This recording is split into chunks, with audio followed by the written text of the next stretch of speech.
মুখে বিড়ি সিগারেটের দুর্গন্ধ, আমনে কন আস্তাগফিরুল্লাহ রব্বি, আমনে কোয়ান লড়েন ঘোরেন, কিতা ঘটনা কিতা?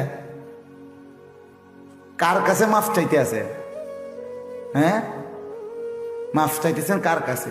এন দিদি উঠতেই আবার বিড়ি ধরান, তো কার কাছে কইলেন আস্তাগফিরুল্লাহ? মানুষ এত বেহায়া কেমনে হয়? এত এত করে নগদ জাগাত জাগাত খায়, জাগাত ব্রেক, দেখি উন্দুরের ওষুধ নি,